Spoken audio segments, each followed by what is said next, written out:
Sumainyo ang Panginoon. At sumainyo rin. Ang pagpapahayag ng mabuting balita ng Panginoon ayon kay San Mateo. Papuri sa iyo, Panginoon. Noong panahong yun, sinabi ni Jesus sa kanyang mga apostol, ang umiibig sa ama o sa ina ng higit sa akin ay hindi karapat-dapat sa akin. Ang umiibig sa anak na lalaki o babae na higit sa akin ay hindi karapat-dapat sa akin. Ang hindi nagpapasaan ng kanyang krus at sumusunod sa akin ay hindi karapat-dapat sa akin. Ang nag-iingat ng kanyang buhay ay siyang mawawalan nito, at ang nawawala ng kanyang buhay dahil sa akin ay magkakamit nito. Ang tumatanggap sa inyo'y tumatanggap sa akin. Ang tumatanggap sa akin, tumatanggap sa nagsugo sa akin. Ang tumatanggap sa isang propeta dahil siya'y propeta ay tatanggap ng gantimpalang ukol sa propeta. At ang tumatanggap sa isang taong matuwid dahil siya'y matuwid ay tatanggap ng gantimpalang nauukol sa taong matuwid. Ang sino mang magbigay ng kahit isang basong tubig na malamig sa isang malilit na ito dahil sa ito'y alagad ko, tinitiyak ko sa inyo, tatanggap siya ng gantimpala. Ang mabuting balita ng Panginoon. Pinupuri ka namin, Panginoong Jesucristo. Nag-uumapaw na kabutihan, overflowing goodness. This is the theme that I would like to invite you to reflect upon in the messages of the Gospel of the readings of the 3 readings on this Sunday. Especially in the world wherein cynical mindset is very much prevalent nowadays. Punong-puno tayo ng pagdududa sa layunit gawain ng ating kapwa-tao. Nawaring ang pangsariling kapakanan lagi ang isinasaalang-alang sa gitna ng mga suliranit problema natin dito sa mundo. But the readings of today invites us to open our eyes to many goodness that's still happening around us, to the goodness of a lot of people. And even the readings invites us to be agent of God's goodness. Sa unang pagbasa, ating narinig ang kwento ni Eliseo na siya'y kinupkop at kinalinga ng isang babaeng mayaman doon sa Sunem. Ano ang dahilan ng pagkupkop ng babaeng ito kay Eliseo at kanyang kasamahan? Dahil siya'y alagad ng Diyos. He is a man of God. And seeing in Elijah that kind of goodness, she accommodated her into her house. And she even gave a space in the roof deck so that she could settle and reside every time he passed by. Pero nang makita ni Eliseo ang kagandahang loob ng babaeng ito, tinanong niya ang kanyang kasamahan, ano kaya ang maikakakaloob ko sa kanya? At ano ang sabi? Wala po siyang anak na lalaki at matanda na ang kanyang asawa. Ang kabutihan ng babaeng ito'y nasuklian nang sabihin ng propeta, isang taon mula ngayon, magkakaroon ka ng anak. Ang kagandahang loob ng babaeng ito sa alagad ng Diyos ay tunay na nag-uumapaw, na dumaloy din ang kagandahang loob ng propetang si Eliseo para pakitaan din ng kabutihan batay sa kanyang pangangailangan. Nag-uumapaw na kabutihan. Sa ikalawang pagbasa sa sulat ni San Pablo sa mga taga-Roma, narinig naman natin ang kagandahang loob ng Diyos sa anong pamamaraan? Sa pamamagitan ng sakramento ng binyag na tinanggap nating lahat. Anong sabi ni San Pablo? Kasama ni Jesus nung tayo bininyagan, tayo'y nalibing at namatay sa ating mga kasalanan, upang sa kamatayang ito, tayo'y malinis at magkaroon ng buhay. Hindi na buhay ng kamatayan at kasalanan, kundi nabubuhay na tayo sa larangan at hanay ng ating Diyos. We are dead from our sin, but alive for God who is good. Ganitong uri ng biyaya ang ipinagkakaloob ng Diyos sa atin. Not because we are holy, not because we are good, but simply God's goodness flow in Him, that every one of us are partaker and sharers of that kind of goodness of God. Hindi dahil tayo karapat-dapat, hindi dahil tayo may napatunayan sa Diyos, hindi dahil tayo ay mabuti, kundi nag-uumapaw ang kabutihan ng Diyos na ibinabahagi sa ating lahat, na sa binyag, tayo'y nalibing kasama niya upang malinis ang ating mga pagkakasala at mabuhay tayo ngayon hindi na sa kasalanan, kundi mabuhay sa larangan at presensya ng Diyos araw-araw sa ating buhay, so that the goodness that we receive in baptism will constantly flow in us, enrich and transmit it to other people. The overflowing goodness of God, which should not remain and stay only on us. It should continue flowing to other people. Going to the gospel text, we heard the demand of discipleship. Maybe you will ask me, where is goodness in the gospel that we have proclaimed? Nang sabihin ni Jesus, ang umiibig sa ama o ina ng higit sa akin ay hindi karapat-dapat sa akin. Ang umiibig sa anak na lalaki ng higit sa akin ay hindi karapat-dapat sa akin. Ang hindi magpasaan ng kanyang krus at sumunod sa akin ay hindi karapat-dapat sa akin. All of these things are deprivation. How can this be sign of God's goodness being shared before us? That relationship, comfort, or even our dealings with the people we love, seemingly we are being deprived. But in the point of view of Jesus, this is not deprivation. It is no other than a gift being offered to all of us. And what is that gift? That we might follow Him. Kung iisipin natin, sino ba tayo para Kanyang maging alagad? Sino ba tayo para anyayahan niyang sumunod sa Kanyang yapak? Kung hindi ito dahil lamang sa kabutihan ng Diyos na ang bawat isa'y inaanyayahan niya na Kanyang maging alagad. God is offering Himself to make Him essential part of our life. Ang Diyos ang nag-aalok na ang Kanyang buhay ay mapasa atin at maging bahagi ng pinahahalagahan natin sa araw-araw. Dahil tayo'y inaanyayahan niyang maging Kanyang mga alagad. That's why it is not deprivation. It is a great privilege when we acknowledge, I am invited by Jesus to be His disciple.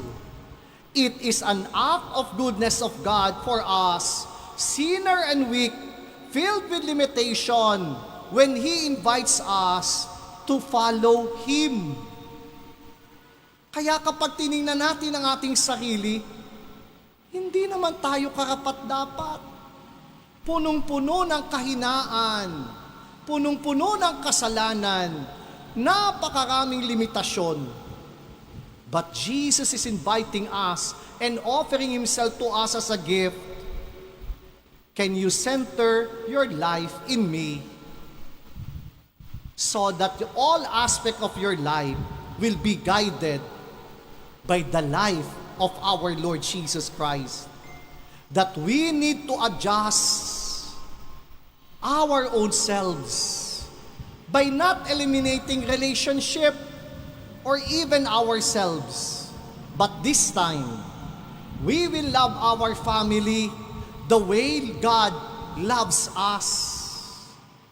We will love our brothers and sisters, our sibling, on the way Jesus have loved us. We are going to offer our own self and carry our crosses the way in the light and in the life of our Lord Jesus Christ. So it's not elimination, but Jesus wants us that in our loving relationship, His love now becomes our guide. Na hindi nangangahulugan, na hindi ko naiibigin ng ama at ina, ang anak na babae at lalaki, kundi ngayon ang pagmamahal ko'y katulad na ng pagmamahal ni Jesus. Na ang pagpapasanong ko ng krus ay walang iba kundi dahil sa lakas at halimbawa ng ating Panginoong Hesus. It is overflowing goodness so that we could have extra energy and force and good motivation. Why will I love those people who are hurting me? Why will I care to those people who are neglecting me? But because of the goodness of God flowing in us, then we have added energy to do better and to do more in spite of all the weaknesses of other people. Why? Because that is how Jesus loved us. Kaya ang panukatan ngayon ng isang alagad ni Jesus na sumusunod sa Kanya ay hindi na ang kanyang sarili, kundi si Jesus na higit nating minamahal, higit sa lahat-lahat.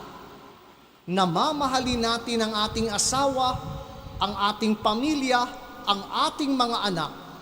Kahit na tayo nasasaktan at nahihirapan, kahit na hindi sinusuklian ang kabutihan ng ating mga hangad na mabuting bagay para sa kanila, kahit na tayo pinag-iisipan nila ng masama, gagawa pa rin tayo ng mabuti at may pagmamahal dahil ang pag-ibig natin ngayon nakabatay una tigit sa lahat sa pag-ibig sa atin ng Diyos na tumawag sa atin at nag-anyaya para Kanyang maging alagad. Nangangahulugan, tunay na nag-uumapaw ang kabutihan. That it's no longer our goodness, but the goodness of God is being reflected and being shown on the way we deal with other people. Kaya naman, kapag yung mga taong tumatanggap ng ating kabutihan at naibabahagi natin sa kanila'y tumutugon din. Tulad ng babae sa unang pagbasa, ang Diyos naman ang gaganti at gagantimpala sa kanila. Kaya anong sabi ni Jesus? Ang tumatanggap sa inyo'y tumatanggap sa akin. Ang tumatanggap sa isang propeta dahil siya'y propeta ay gagantimpalaan ko ukol sa propeta. Ang tumatanggap sa isang taong matuwid ay gagantimpalaan ng nauukol sa taong matuwid. Na kahit yung isang taong nagbigay ng isang maliit na basong manamaliwig tumig, ay gagantimpalaan ng Diyos. Nangangahulugan, any goodness that we render to other people and receive with all appreciation and welcomed us, God Himself will be the one who will reward them in the end. Kapag ganon, walang hinto ang nag-uumapaw na kabutihan ng Panginoon. Ang Diyos ang gagantit susukli sa mga taong tumatanggap sa mga alagad ng Diyos na nagsasabuhay, nagsasagawa ng kanyang pag-ibig upang patuloy na dumaloy ang pag-ibig sa ating daigdig.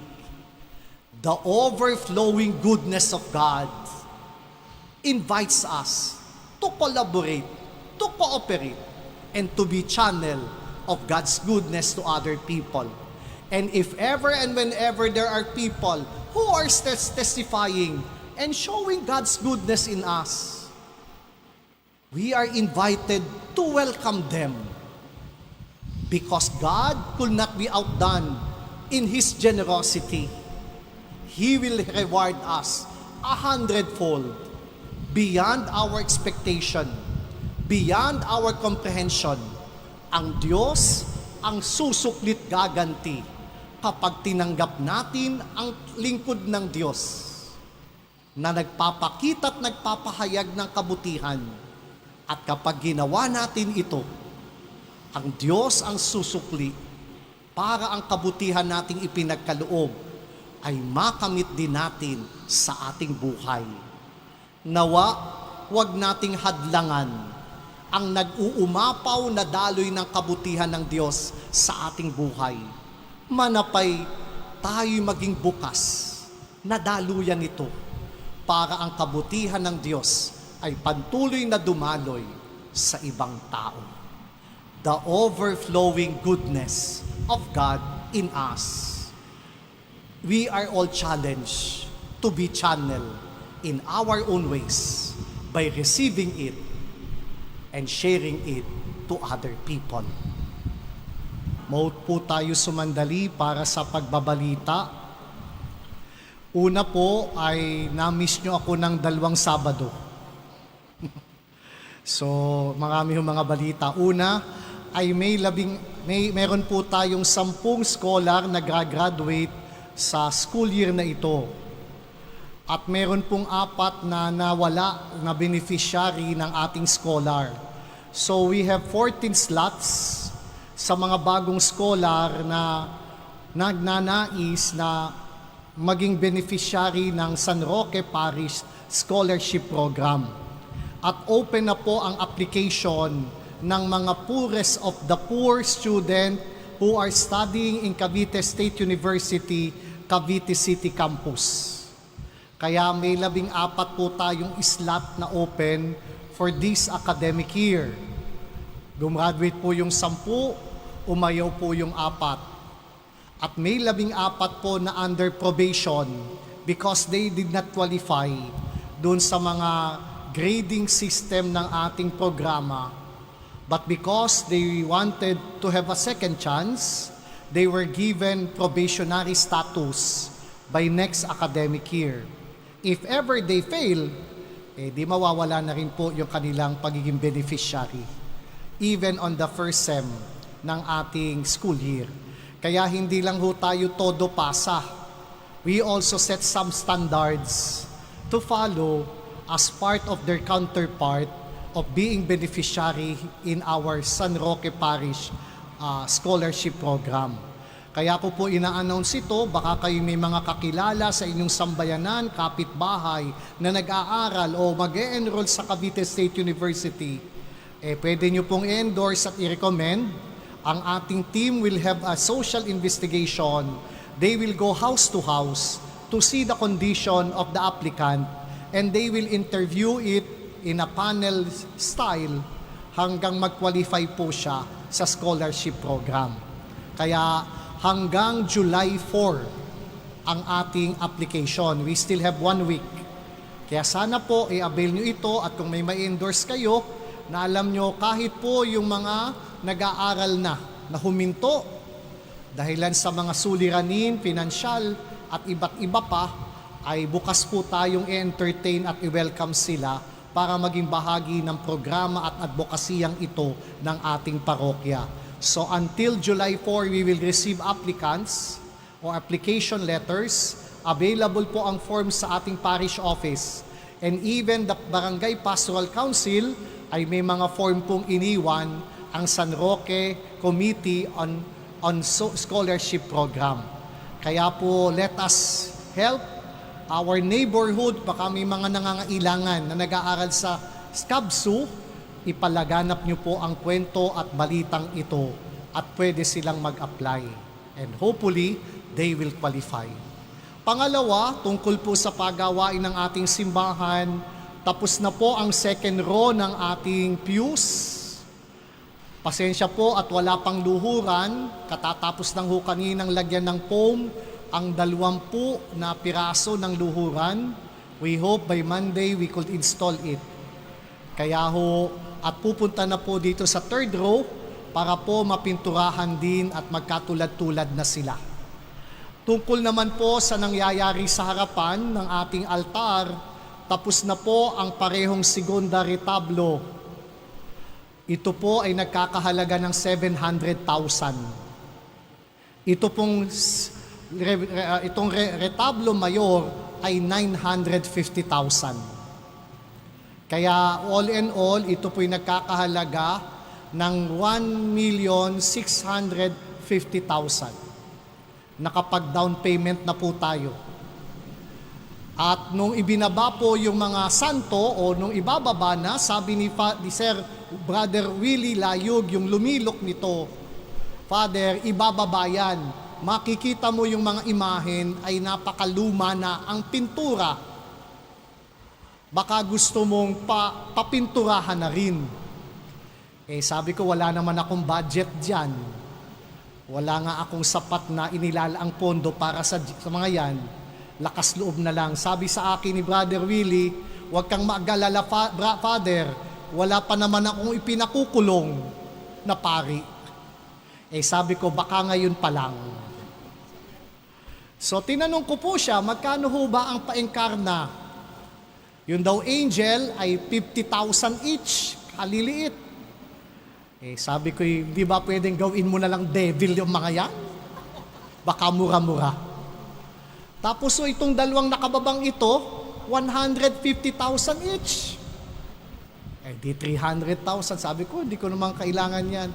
Pero nung tinanong ko po yung 5 images na naandito, yung si Jesus, si St. Joseph, San Roque, San Antonio at San Pedro, sabi ko, magkano bawat isa? 250,000 each. Sabi ko, mukhang di ko rin naman kaya yun. But upon praying and looking over and seeing the image before, parang sinasabi sa akin ng Diyos, at binanggit ko po ito nung linggo, hindi ka naman tinitipid ng Panginoon, bakit mo naman siya titipirin? Di nung nagdinilay ho ako, nga naman, di naman ako tinipid in my lifetime. God is not stingy on me. He is so generous. So parang anong ikatatakot mo, ikababahala. So kaya ho nung Sabado, we have decided na sige po, iuwi nyo na yung imahen without thinking it over kung saan kukuha ng pondo. Dahil alam ko, hindi naman tayo tinitipid ng Diyos. Tinibit ba kayo ng Diyos? Hindi. Bakit natin siya titipirin at pagagawa ang kanyang imahen sa mga pipitsuging nag-e-engkarna sa paligid natin na mas mababa ang presyo? Alam niyo po, nung ibinaba at pinagmasdang kumaigi yung muka, yung kamay, sa kanyang pintura, nakalabas yung mga ugat. Yung mga bigote at balbas at buhok, nakapintura sa muka. As if they are truly alive. And that is what we are paying for. The mastery of the craftsman. Kaya medyo mahal, hindi lang ho niya basta na lang yan lalagyan ng masilya at pipinturahan. He make it sure na yung mga ugat sa kamay ay kitang-kita.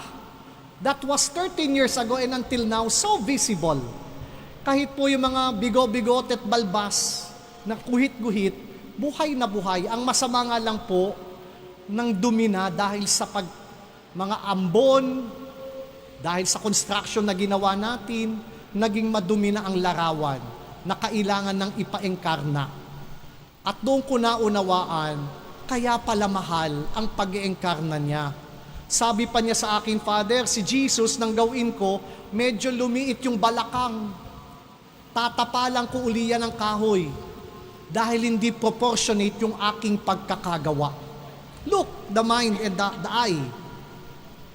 Kaya ho nung ibinaba dito, totoo nga naman, napakapayat ng balakang ni Jesus. Mukhang hindi proportionate sa kanyang dibdib, yung kanyang abs. Kaya sabi niya, tatapalan ko po yan para maging balanse at tama. Kaya ho yun, di kailangan no nating mag-down payment. So tiningnan ko po yung libreta ng isang passbook kung saan yung mga sakramento na ipinagdiriwang ko na dapat ay may bahagi ako, hindi ko po ginagalaw yon. It becomes my buffer fund na kung talagang walat salat, di doon po kumukuha. Kaya ho yung mga kasal, binyag, patay, kumpil, hindi po kinukuha yung share ng pastor o yung minister. I keep it intact. And from then, doon ho tayo kumuha ng pan-down payment.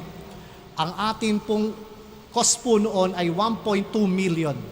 So nakapag-down payment po tayo nung Tuesday at hopefully, bago po magpiesta ang San Roque, maibabalik ang lahat ng imahen, matatapos itong retablo, and by end of July, aayusin po, magdi-deep cleaning itong matsuka, at kung kakayanin, end of July din, ipapolish po ang granite sa ating nave.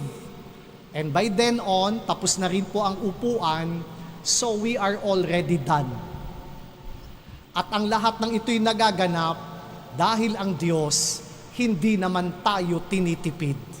When we reflect on the overflowing of God's goodness, this is a concrete proof na ang kabutihan ng Diyos ay patuloy na dumadaloy. Kaya hindi rin natin siya titipirin. Sabi ho ng isang parokyano, Father, imagine, you started your construction immediately after pandemic. It is a crisis in time. And even until now, mahirap ang buhay. But we are trying to survive it and we were able to reach this point.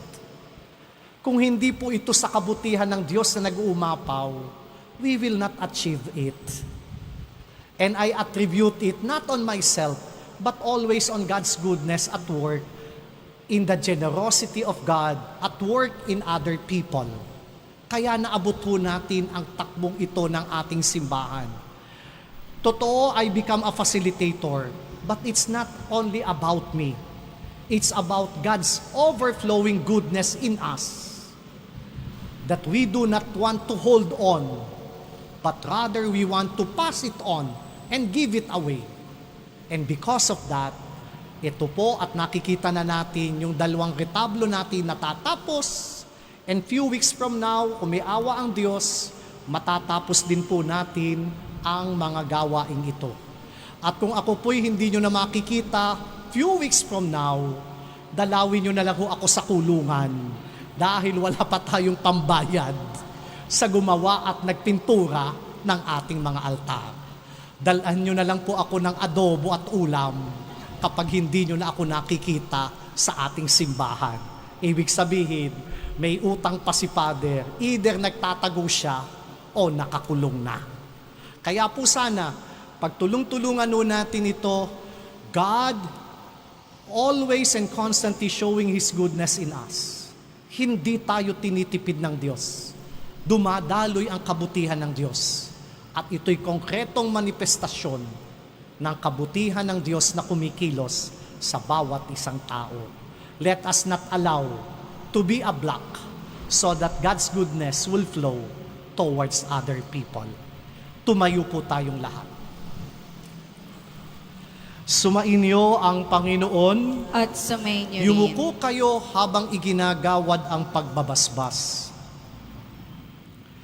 Pagpalain nawa kayo at ingatan ng Panginoon ngayon at magpasawalang hanggan. Amen. Naway kahabagan niya kayo at subaybayan ngayon at magpasawalang hanggan. Amen. Lingapin nawa niya kayo at bigyan ng kapayapaan ngayon at magpasawalang hanggan. Amen. At pagpalain kayong lahat ng makapangyarihang Diyos Ama, Anak at Espiritu Santo. Amen. Na ihandog na natin ang hapag ng Eukaristya.